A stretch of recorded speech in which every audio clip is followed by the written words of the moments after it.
a land note, a mobile home note. Most investors won't touch either one.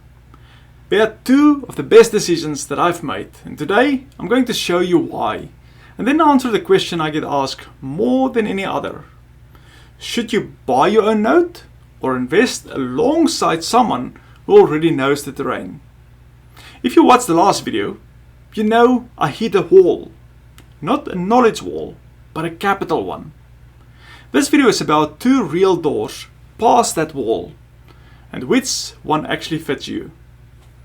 Most people hear land note or mobile home note and picture something risky. Here's what's actually true. A land note is secured by the land itself. No structure to worry about, no roof, no furnace, no repair risk on a building at all. Ours stayed in the modest dollar range, but with collateral other investors overlook because it doesn't look like a house on paper.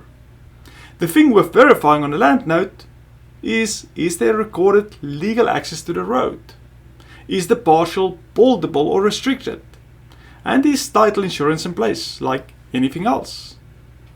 A mobile home note is a different story. Ours was a home that had already been renovated by a flipper who sold it to recapitalized, with a borrower who had some trouble in the past but was paying reliably and had been for a while. Seasoning in this business means payment history, and seasoning is protection, because it's proof of behavior, not a promise on paper. One thing worth knowing is that mobile homes are sometimes titled like a vehicle instead of real property, unless they've been formally converted. Confirming that title status up front is part of what actually protects you here, not an afterthought.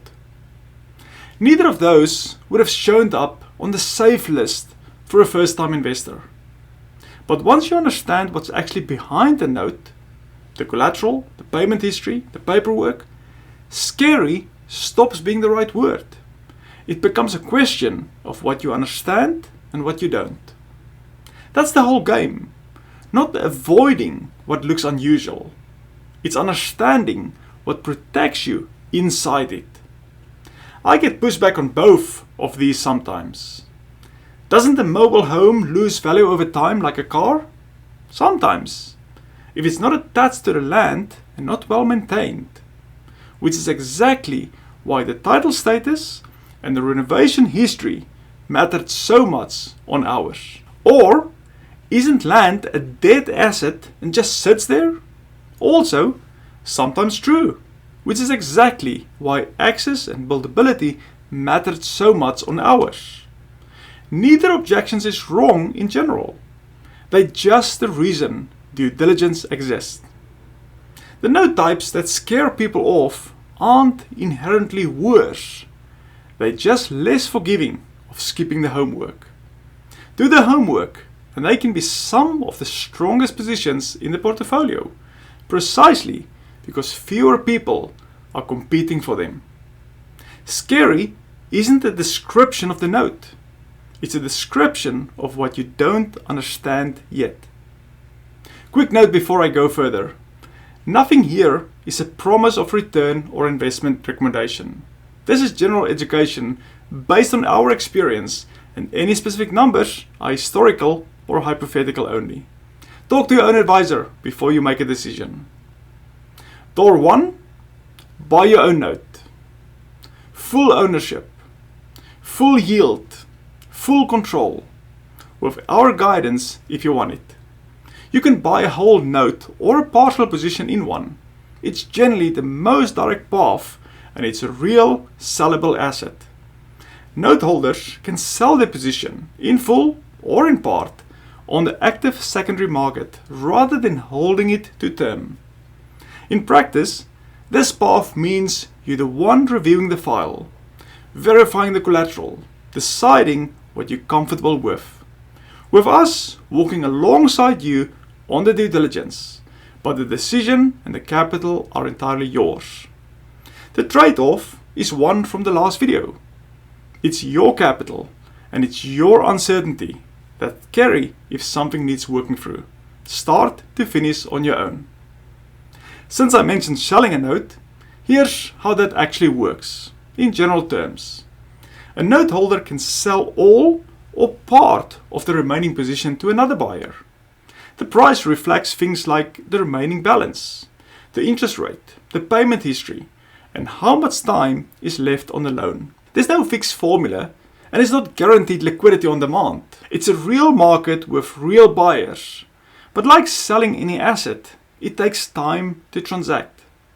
Finding a buyer, agreeing on a price, and then transferring the paperwork correctly so that the new holder's position is just as protected as yours was. Just knowing that options exist changes how you think about being locked in, even if you never end up using it.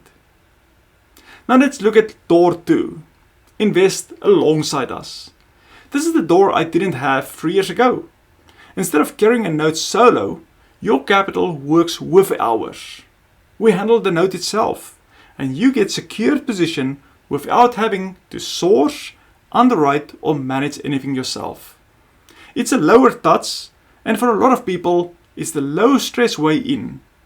No file review at 11 p.m. No wondering if you missed something in the title work. No solo decision when a borrower runs into trouble. We won't get into every detail of how that's structured here. That's a real conversation, not a video. But the short version is, you don't have to do this the way I did it. Practically, here's what the first month looks like on each door. Buy your own note, and you're reviewing files, running the numbers, verifying title, and closing on your first position. With us, available for guidance at each step, but you're driving. Invest alongside us, and your first month looks like a conversation.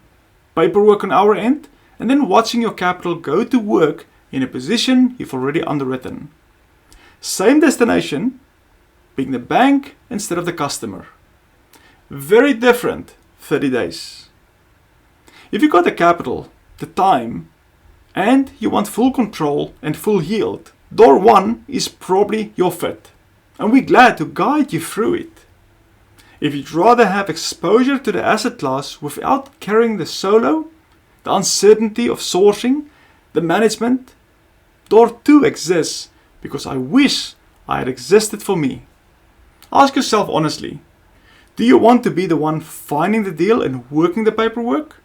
Or do you want the outcome of being the bank without carrying every piece of it yourself? Do you have a reserve set aside if something needs working through? Or would one hiccup put you in a position my partner was in? Neither answer is wrong. They're just different people at different stages. Neither path requires you to become a full-time note investor. That was never the point. The point is getting your capital out of something that's underperforming and into something secured without needing to reinvent your life to do it. Both doors start in the same place. The free 5-day challenge. No obligation, it's how you see which one actually fits before you commit anything. The link is below. Become the bank.